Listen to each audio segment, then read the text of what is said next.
Elena Marquez had worked enough rich people's parties to know one golden rule. Stay invisible, do your job, go home. That was it. No talking unless spoken to, no eye contact unless necessary, and definitely, under no circumstances, touch anything that looked expensive. But that Friday night in October, everything she knew about surviving in the world of the wealthy was about to be thrown out the window. The Harrington estate sat on 12 acres of manicured land just outside Manhattan. The kind of property that regular people only saw in magazines or real estate, shows they watched while eating instant noodles.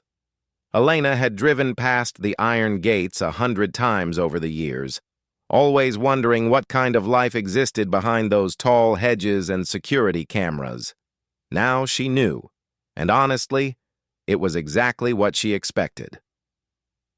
Crystal chandeliers that probably cost more than her entire apartment building, paintings on the walls that belonged in museums, guests wearing watches and jewelry that could pay off her debts 10 times over.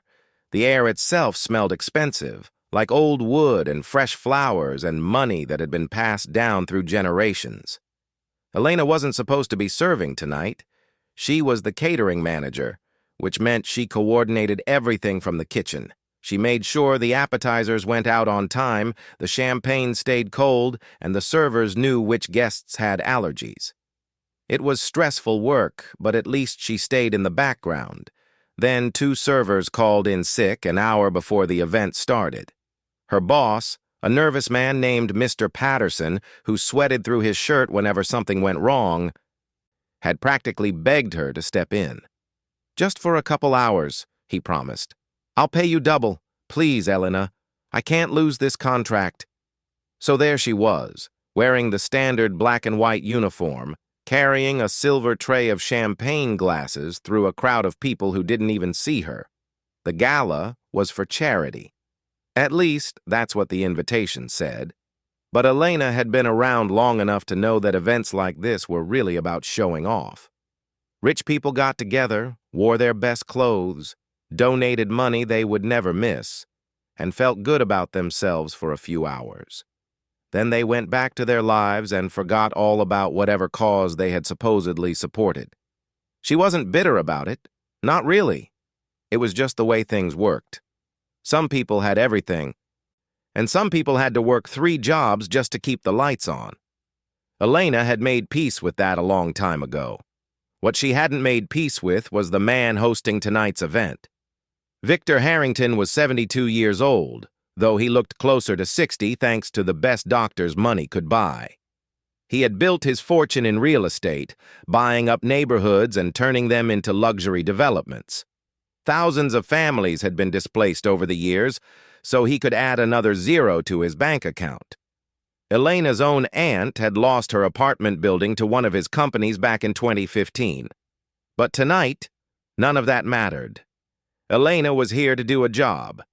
She would smile politely, offer drinks, and pretend that Victor Harrington was just another client. That was the professional thing to do. She moved through the ballroom slowly, offering champagne to anyone who glanced her way. Most people took a glass without looking at her. A few nodded slightly, the closest thing to acknowledgement she would get. One woman actually said thank you, which was so surprising that Elena almost stopped walking. The live band played soft jazz in the corner. Laughter floated through the air, mixing with the clink of glasses and the rustle of expensive fabric. Elena let herself get lost in the rhythm of the work. Tray up, smile, offer, move on. Tray up, smile, offer, move on. That's when she saw the piano. It sat in an alcove near the grand staircase, positioned like a piece of art rather than an instrument meant to be played. The wood was dark and polished, catching the light from the chandeliers above. Even from across the room, Elena could tell it was something special. She didn't mean to walk toward it. Her feet just carried her there, as if they had a mind of their own. Years of training had taught her to recognize quality, and this piano was in a class by itself. Elena stopped a few feet away, still holding her tray of champagne. The instrument was beautiful in a way that made her heart ache. It reminded her of Sunday mornings in their tiny apartment, her mother's hands moving across the keys while young Elena sat beside her, watching in wonder. Those memories felt like a lifetime ago now. Without thinking, Elena reached out and touched the edge of the piano, just a brush of her fingertips against the polished surface. It was cool and smooth, exactly how she remembered. "Excuse me." The voice cut through the background noise like a knife. Elena's hand jerked back as if she had touched something hot. She turned around and found herself face to face with Victor Harrington himself. He was shorter than she expected. Most powerful men were. But what he lacked in height, he made up for in presence. His eyes were sharp and cold, the eyes of someone who had spent a lifetime looking down on people. "I'm sorry," Elena said quickly.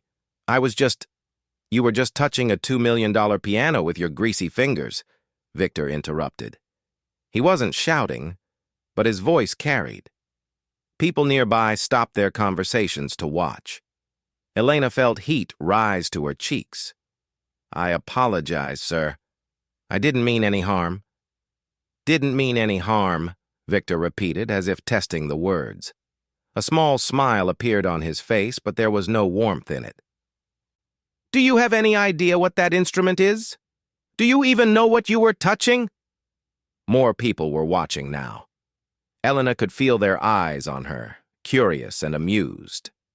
This was entertainment for them. A billionaire putting a servant in her place. "It's a Steinway," Elena said quietly. "Model D concert grand. Based on the style and construction, I would guess late 1920s. Probably restored at some point, but the original craftsmanship is still visible." For a brief moment, surprise flickered across Victor's face. But he recovered quickly. "So you know your piano brands," he said dismissively. "That doesn't give you the right to touch it. This particular instrument was played by Gershwin himself in 1932. It's a piece of American history. And you were smudging it with your fingerprints like it was some toy at a department store." A few people in the crowd chuckled.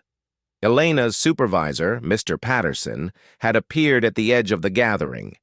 His face was pale with panic, and he was making frantic gestures for her to leave. But Elena couldn't move. Something held her in place. Maybe it was the humiliation burning in her chest. Maybe it was the way everyone was looking at her, like she was less than human. Or maybe it was the memory of her mother, who had taught her to never let anyone make her feel small. "I said I was sorry," Elena repeated, keeping her voice steady. "It won't happen again." Victor stepped closer. He was enjoying this, she realized. The attention, the power, the chance to make someone squirm in front of his wealthy friends. "Tell me something," he said, loud enough for everyone to hear. "Can you actually play? Or do you just like touching things that don't belong to you?" The question hung in the air. Elena knew what she was supposed to say. She was supposed to apologize again, bow her head, and disappear back into the kitchen where she belonged. But her mother's voice echoed in her mind, a memory from childhood that had never faded. "Music is a gift, mija, and gifts are meant to be shared, not hidden." Elena looked Victor Harrington straight in the eye. "Yes," she said. "I can play." The moment those words left her mouth, Elena wished she could take them back. What was she thinking? This wasn't her world. These weren't her people. She was supposed to serve drinks and disappear, not stand here claiming she could play a piano worth more than everything she had ever owned combined. But it was too late now. The words were out there, floating in the air between her and Victor Harrington like a challenge neither of them could ignore. Victor's eyebrows rose slightly. For a second, he looked almost impressed. Then that cold smile returned, wider than before. "You can play," he repeated slowly, turning to address the crowd that had gathered around them. "Did everyone hear that? The champagne girl says she can play." Scattered laughter rippled through the guests. A woman in a red dress whispered something to her husband, and they both smirked. A man with silver hair and a pinstripe suit shook his head like he was watching a child say something foolish. Elena felt her face grow hot, but she kept her expression neutral. She had learned a long time ago that showing emotion in moments like this only made things worse. People like Victor fed on reactions. They wanted to see fear, embarrassment, tears. She wouldn't give him that satisfaction. "I didn't mean to cause a scene," Elena said carefully. "I should get back to work." She started to turn away, but Victor's voice stopped her. "Oh no, no, no, you don't get to walk away now." He gestured grandly toward the piano. "You made a claim. Now you have to back it up. That's how things work in my world. You say you can do something, you prove it." The crowd murmured with excitement. This was better than the jazz band, better than the champagne, better than whatever charity they were supposed to be supporting tonight. This was real drama unfolding right in front of them. Elena glanced toward the doorway where Mr. Patterson was still standing. His face had gone from pale to almost green. He was shaking his head frantically, mouthing words she couldn't make out but could easily guess. "Don't do it. Walk away. Think about your job." He was right, of course. The smart thing to do was apologize one more time, keep her head down, and retreat to the kitchen. She could finish out the night, collect her double pay, and never speak of this again. In a week, Victor Harrington wouldn't even remember her face. She would just be another nameless servant who had briefly amused him at a party. But something inside Elena wouldn't let her walk away. Maybe it was pride. Maybe it was anger. Or maybe it was something deeper. Something connected to her mother and all those years of sacrifice that had led to this moment. Her mother had been extraordinary. Not just talented, but truly gifted in a way that came along once in a generation. Maria Elena Dominguez had performed on the greatest stages in the world. She had played for presidents and kings. Critics had called her one of the finest pianists of her era. Then she had fallen in love with a man from America, followed him across the ocean, and watched her dreams crumble one by one. The credentials that meant everything in Buenos Aires meant nothing in New York. Her concert career became piano lessons in a cramped apartment. Her designer gowns became secondhand clothes from thrift stores. Her name, once spoken with reverence in music halls across Europe and South America, was forgotten. But she never stopped playing. Every morning before Elena left for school and every night before bed, the apartment filled with music. Chopin, Beethoven, Rachmaninoff, Debussy. Her mother played through happiness and heartbreak, through poverty and illness, through every disappointment life threw at her. "Music doesn't care who you are or where you come from," she used to tell Elena. "It only cares that you show up and give everything you have. Promise me you'll always remember that, mija. Promise me you'll never hide your gift because someone makes you feel like you don't deserve it." Elena had made that promise at 12 years old. She had kept it for 23 years, even when keeping it seemed foolish, even when life would have been easier if she had just let the music go. She wasn't about to break that promise now. "Fine," Elena said, turning back to face Victor. Her voice was calm, but inside her heart was pounding so hard she could hear it in her ears. "I'll play." Victor clapped his hands together with theatrical delight. "Wonderful. This should be entertaining." He turned to his guests.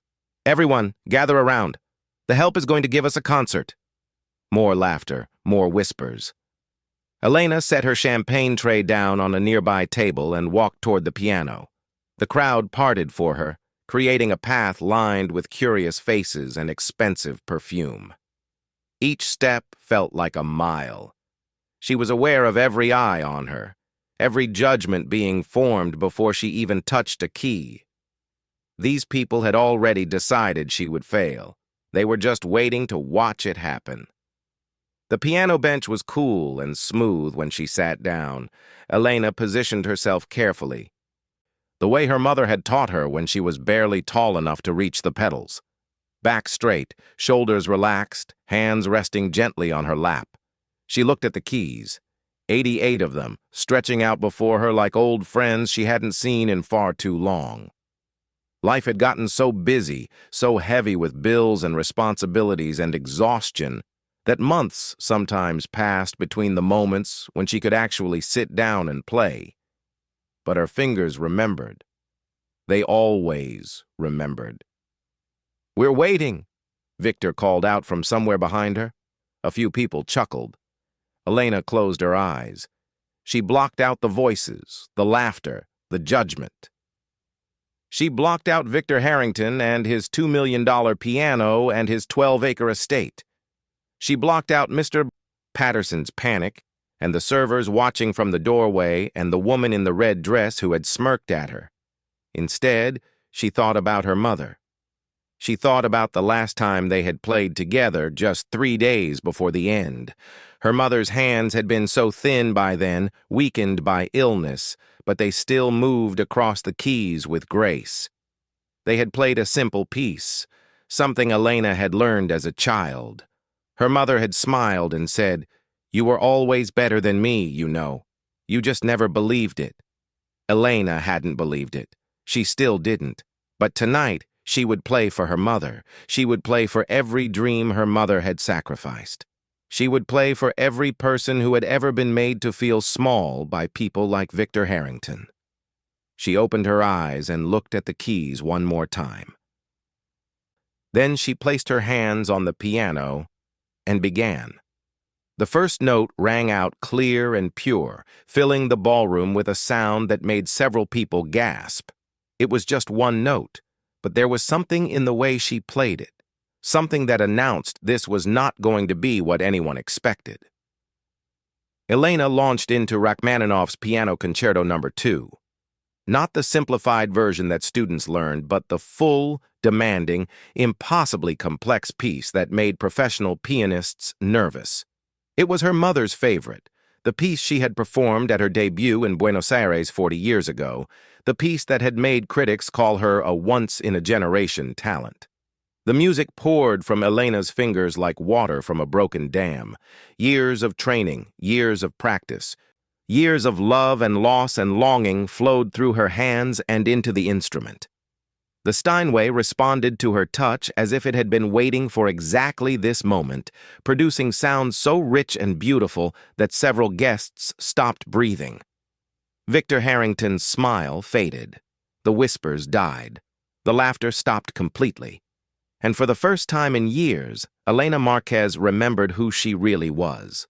The music took over. That was the only way Elena could describe what happened when her fingers met the keys. One moment, she was a catering manager in a borrowed uniform, surrounded by people who saw her as nothing. The next moment, she was somewhere else entirely. Somewhere the judgment couldn't reach. Somewhere only the music existed. Her hands moved across the keyboard with a speed and precision that seemed impossible. The opening of Rachmaninoff's Second Piano Concerto was famously difficult, a series of chords that built slowly like a gathering storm. Most pianists approached it with caution, carefully navigating each note like they were walking across thin ice. Elena played it like she was born for this moment. The chords rang out through the ballroom, filling every corner with sound. The acoustics of the grand space were perfect, carrying each note to the farthest walls and bouncing them back in layers of harmony. The Steinway sang beneath her fingers, responding to her touch with the kind of warmth and depth that only a truly great instrument could produce. Around her, the crowd stood frozen. The woman in the red dress who had smirked earlier now had her hand pressed against her chest, her eyes wide with disbelief. The man in the pinstripe suit had removed his glasses and was cleaning them, as if he couldn't trust what he was seeing. Even the servers by the doorway had stopped moving, their trays forgotten at their sides. But Elena saw none of this. Her eyes were closed, her body swaying gently with the rhythm of the music. She wasn't in the Harrington estate anymore. She was back in that tiny apartment in Queens, sitting beside her mother on a bench that barely fit them both. She could almost feel her mother's presence beside her. the faint smell of lavender soap, the soft sound of her breathing, the warmth of her shoulder pressed against Elena's as they played together, their hands sometimes crossing over each other on the keys. "Feel the music, mija," her mother used to say. "Don't just play the notes. Feel what the composer felt when he wrote them. Let his joy become your joy. Let his sorrow become your sorrow. That's how you make people listen. That's how you touch their souls." Elena had never fully understood those words until tonight. The first movement flowed into the second, and Elena's playing shifted with it. Where the opening had been powerful and dramatic, this section was soft and achingly beautiful. The melody floated through the air like a whisper, telling a story of longing and hope and heartbreak that needed no words. A woman near the front of the crowd began to cry. She made no sound, but tears streamed down her face, ruining her carefully applied makeup. She didn't seem to notice or care. She was lost in the music, transported to some memory or emotion that Elena's playing had unlocked within her. She wasn't the only one. Throughout the ballroom, faces that had been stiff and guarded were now open and vulnerable. These were people who spent their lives behind walls of money and status, protecting themselves from anything that might make them feel too much. But Elena's music found a way through those walls. It slipped past their defenses and touched something real inside them. The piece built again, rising toward its famous climax. Elena's fingers flew across the keys with impossible speed, hitting every note with perfect accuracy. Sweat beaded on her forehead, but she didn't slow down. Her whole body was engaged in the performance, muscles straining, heart pounding, breath coming fast and hard. This was the part that broke most pianists. The technical demands were brutal, requiring a combination of strength, speed, and endurance that few possessed. Her mother had always said that Rachmaninoff wrote music for giants, and only giants could play it properly. Tonight, Elena was a giant. The music thundered through the ballroom like a force of nature. It shook the crystal in the chandeliers and vibrated through the marble floors. It grabbed the audience by their hearts and refused to let go, dragging them through waves of emotion they hadn't expected and couldn't resist. And then, just when it seemed like the intensity couldn't possibly grow any greater, Elena brought the piece to its final movement. This was the part she loved most. After all the storm and fury, Rachmaninoff had written an ending of such tender beauty that it almost didn't seem possible. The melody was simple, almost childlike in its sweetness. But beneath that simplicity lay depths of emotion that only revealed themselves to those who truly listened. Elena thought about her mother's final days. The hospital room with its harsh lights and beeping machines. The way her mother's hand had felt in hers, so small and fragile after months of illness. The conversations they'd had in those last hours, speaking about things they'd never spoken about before. "I'm sorry I couldn't give you more," her mother had whispered. "I wanted so much for you. A better life, better opportunities. I wanted you to have the career I couldn't have." Elena had held her hand tighter. "You gave me everything, Mama. You gave me the music. That's worth more than anything else in the world." Her mother had smiled at that. It was the last smile Elena would ever see from her. Now, 6 months later, Elena poured all of that love and grief and gratitude into the piano. Every note was a message to her mother, wherever she might be. "I remember. I haven't forgotten. I'm still playing, Mama. I'm still playing." The final notes hung in the air for what felt like an eternity. Elena held them there, letting them fade naturally, the way her mother had taught her. Music wasn't just about the notes you played. It was also about the silence between them, the space you left for the sound to breathe.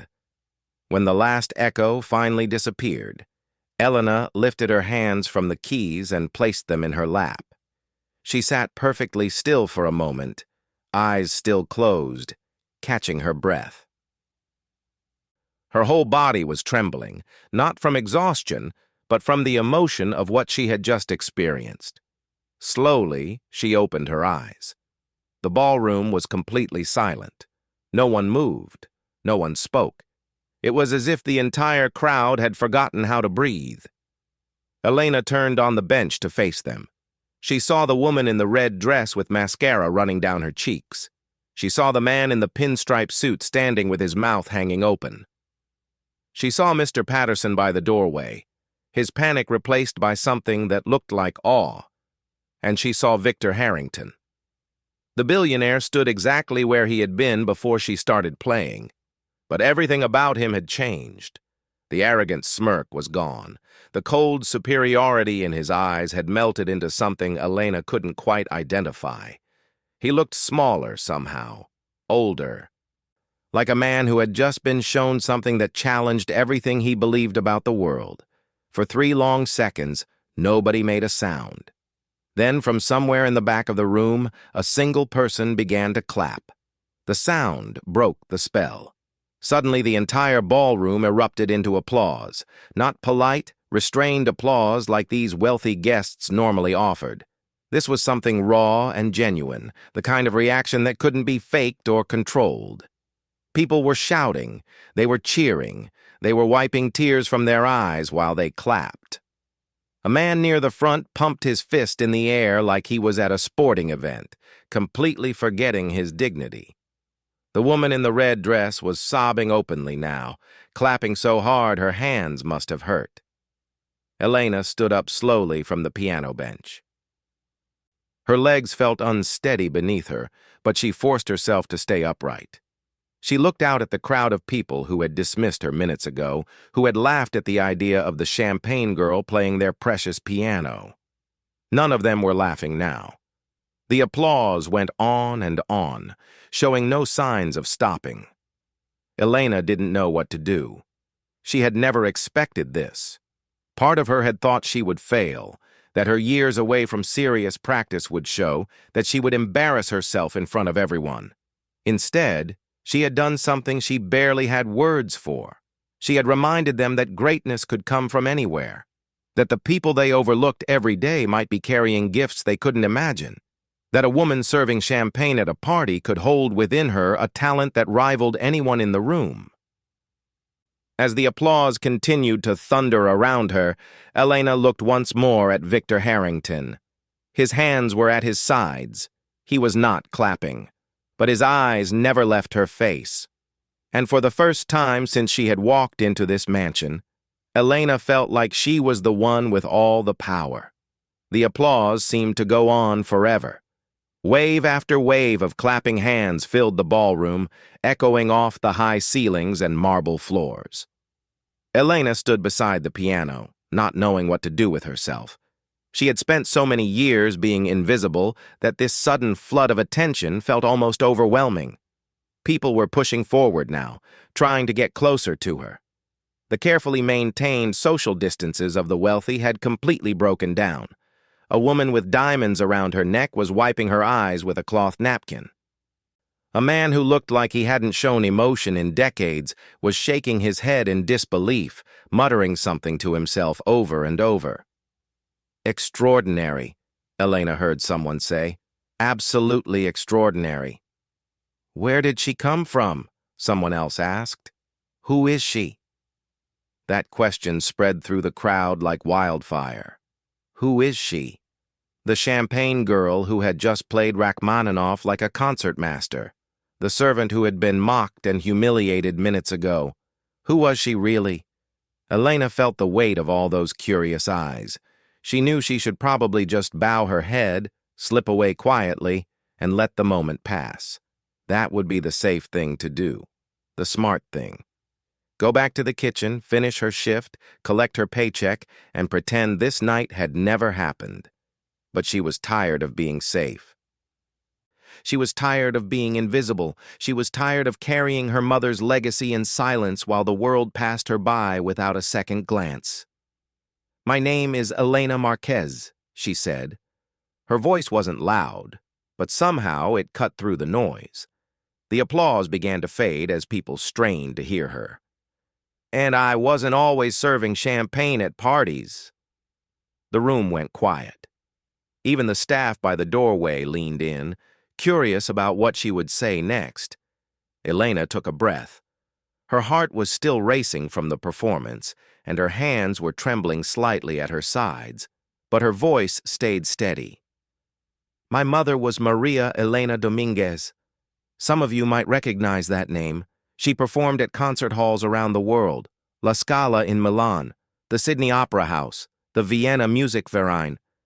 Critics called her one of the greatest pianists of her generation. A murmur rippled through the crowd. A few of the older guests exchanged glances of recognition. One woman gasped and covered her mouth with her hand. I remember her, the woman said loudly. I saw her perform in Paris in 1987. She played Chopin. It was the most beautiful thing I had ever heard. Elena smiled sadly. That sounds like my mother. But what happened to her? Someone asked. Why did she disappear?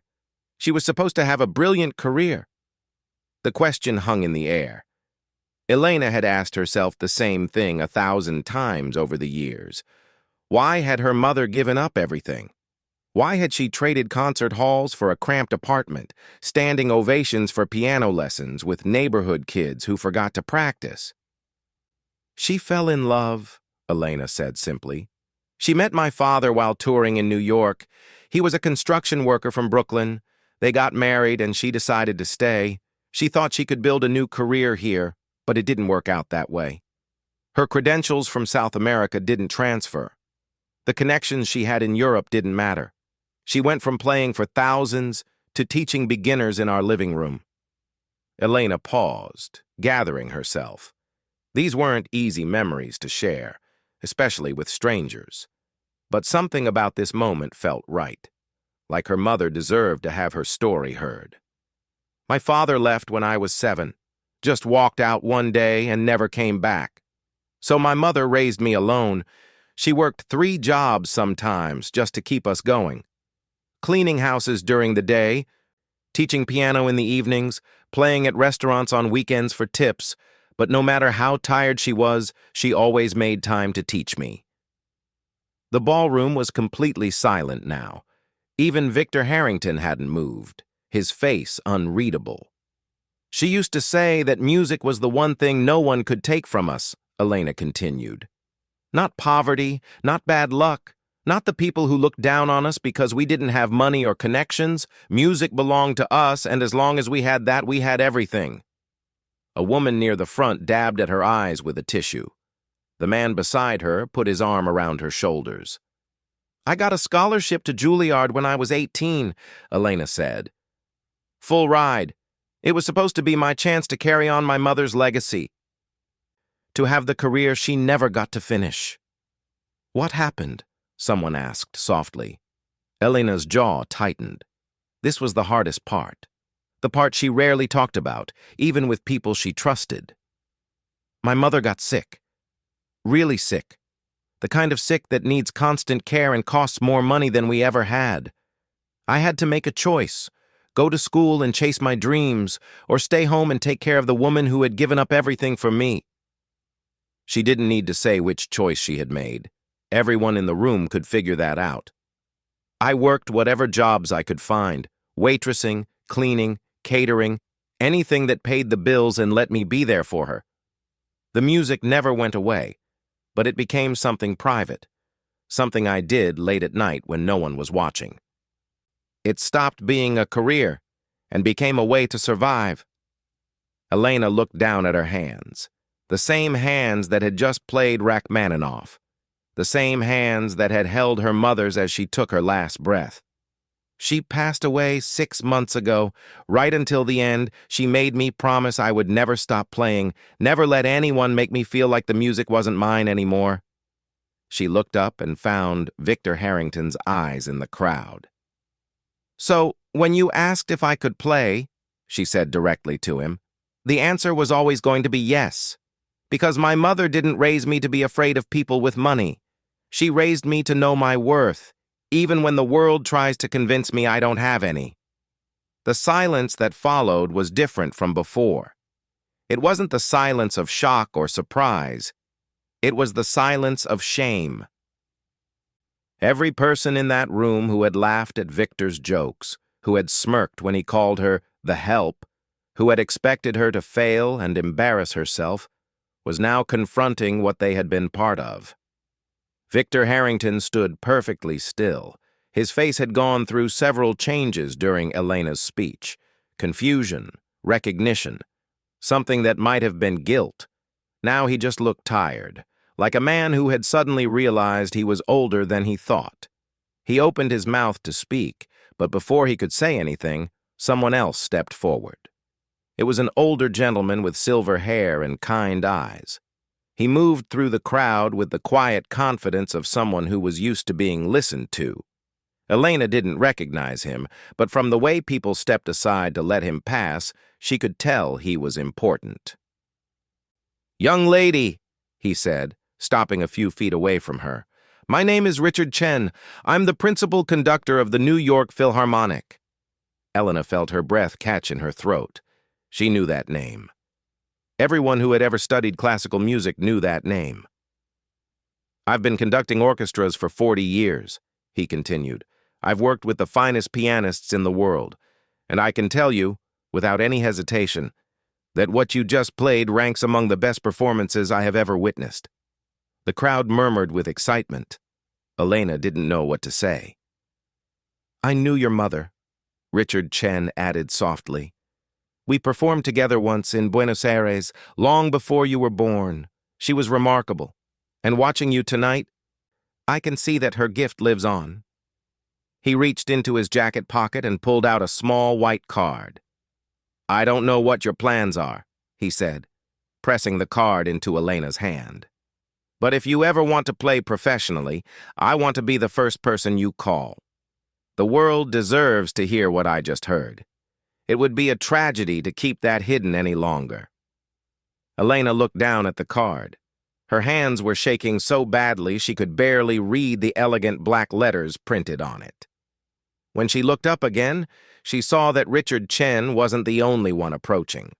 A woman in an emerald green gown was making her way forward. Behind her, 2 more people were waiting to speak with Elena. Everything was changing. She could feel it happening in real time, like watching a door swing open that had been locked her entire life.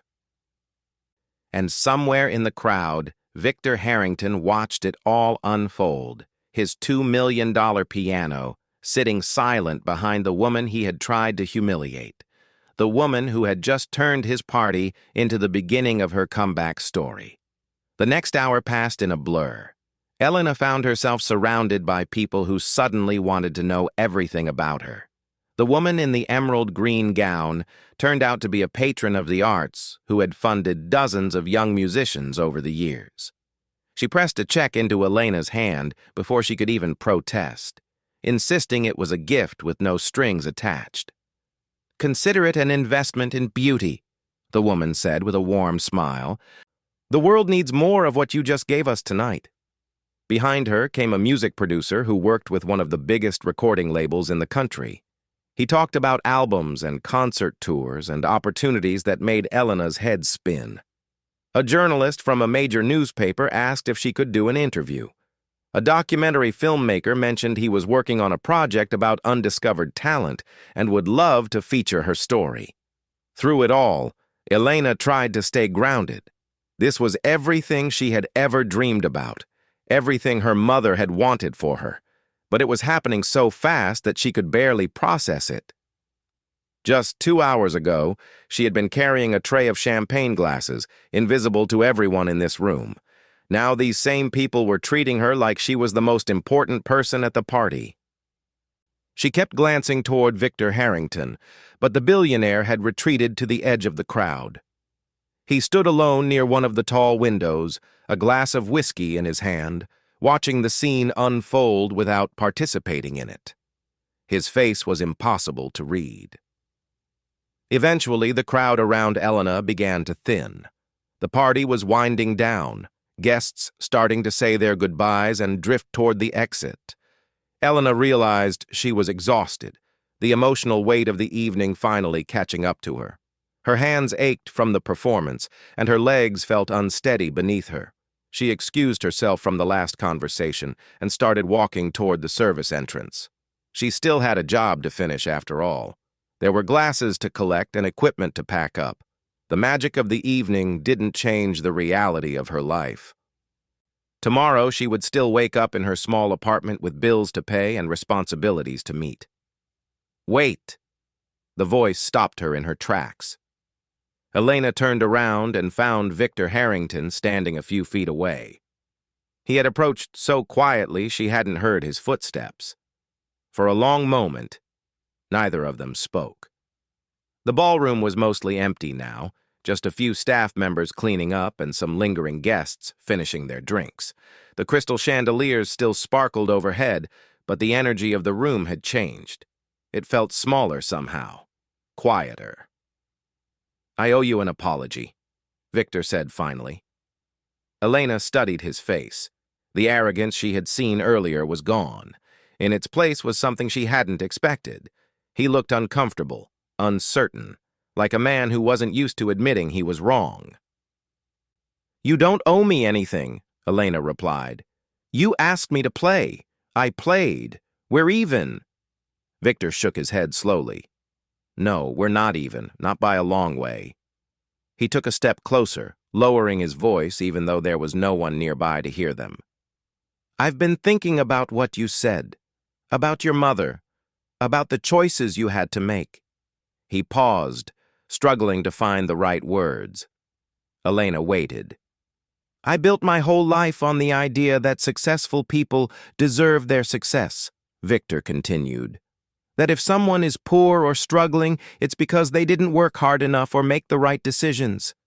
It's a comfortable belief.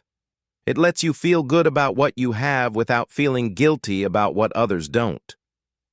He looked down at his expensive shoes, then back up at Elena. "But you worked harder than anyone I know. You made sacrifices I can't even imagine. And if I had passed you on the street, I would have assumed you were nobody. Just another person who didn't have what it takes." His voice cracked slightly. "I was wrong. I've been wrong about a lot of things." Elena didn't know what to say. She had expected anger from him, maybe embarrassment or defensiveness. She hadn't expected this. "My mother used to tell me something," she said slowly. "She said that everyone you meet is fighting a battle you know nothing about. That the person serving your coffee might be a genius. The woman cleaning your office might be raising 3 kids on her own while studying for a degree at night. You never know what someone's story is just by looking at them." Victor nodded quietly. "Your mother was a wise woman." "She was the wisest person I ever knew." They stood in silence for another moment. Then Victor reached into his jacket pocket and pulled out a small envelope. He held it out toward Elena. "What's this?" she asked, not taking it. "It's not charity," Victor said quickly, "and it's not guilt money, although God knows I have enough to feel guilty about. It's a donation to a foundation I'm setting up, for musicians from working-class backgrounds, people like you who have the talent but not the opportunities."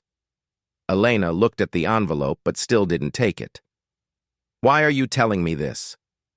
"Because I want you to help run it," Victor said.